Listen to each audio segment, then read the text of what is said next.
অপরিশোধিত তেল আমদানি ব্যাহত হওয়ায় দেশের একমাত্র রাষ্ট্রীয় তেল শোধনাগার ইস্টার্ন রিফাইনারির উৎপাদন বন্ধ হয়ে গেছে।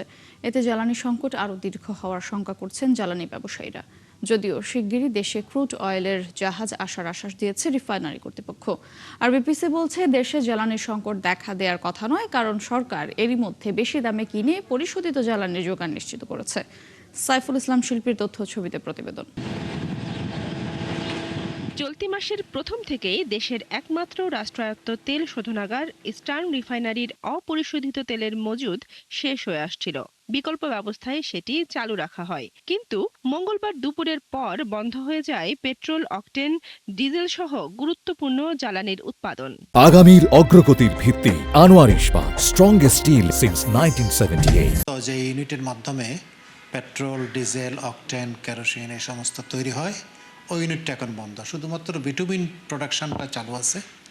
তো আমাদের এই মুহূর্তের দেশের চাহিদা হচ্ছে অকটেন, পেট্রোল, ডিজেল এই জিনিসগুলো। ইস্টার্ন রিফাইনারি কর্তৃপক্ষ জানিয়েছে, ক্রুডবাহী একটি জাহাজ সৌদি আরবে আটকা পড়ায় সংকট বেড়েছে, যেখানে প্রতিদিন 4,000 ton octane, petrol, diesel, furnace সহ 13 ধরনের জ্বালানি পরিশোধন হতো।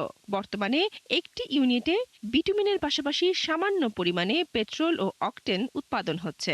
বিপিসি যেভাবে পরিকল্পনা করতেছে, যদি বাড়তি পেট্রোল, ডিজেল, অকটেন এগুলো যদি ফিনিশড প্রোডাক্ট আকারে বাইরে থেকে আনতে পারে, তাহলে বাজারে এটার কোনো প্রতিক্রিয়া হবে না। আর না হয় প্রতিক্রিয়া হবে, মানে শর্টেজ হলে স্বাভাবিকভাবে এখন যেরকম একটা লাইন ধরতেছে, এই লাইনটা হয়তো আরো দীর্ঘতর হবে। এদিকে বাংলাদেশ শিপিং কর্পোরেশন বলছে, 18 এপ্রিল সৌদি আরব থেকে 1 lakh metric ton crude oil বাংলাদেশের জন্য জাহাজে লোড হওয়ার কথা রয়েছে, যা 5ই মে ইস্টার্ন রিফাইনারিতে পৌঁছাবে। এই যুদ্ধ শুরু হওয়ার পরে এটা স্টেট অফ হরমুজ দেওয়া বেরিয়ে আসতে পারেনি। বর্তমানে সৌদি আরবের রাস্তানোরার ওপিএলে আউটার র্যাঙ্ক করে যে এই মুহূর্তে অবস্থান করছে। মিনহয়েল আমরা ডিপ্লোম্যাটিক চ্যানেলকে মোবিলাইজ করেছি। বিপিসি এবং পররাষ্ট্র মন্ত্রণালয়ের সহায়তায় আমরা ইরানিয়ান কর্তৃপক্ষের কাছ থেকে স্পেশাল ক্লিয়ারেন্স নেওয়ার চেষ্টা করছি। আশা করছি শীঘ্রই যদি পেয়ে যাই, তাহলে জাহাজটা স্টেট অফ হরমুজ দিয়ে বের হয়ে সরাসরি চট্টগ্রামে আসবে এবং আমরা তেলটা, ক্রুড অয়েলটা ইস্টার্ন রিফাইনারি লিমিটেডকে হস্তান্তর করতে হবে।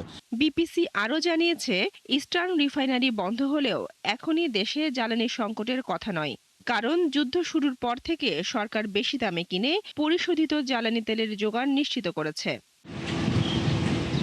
বনশ্রী হালদার, ৭১।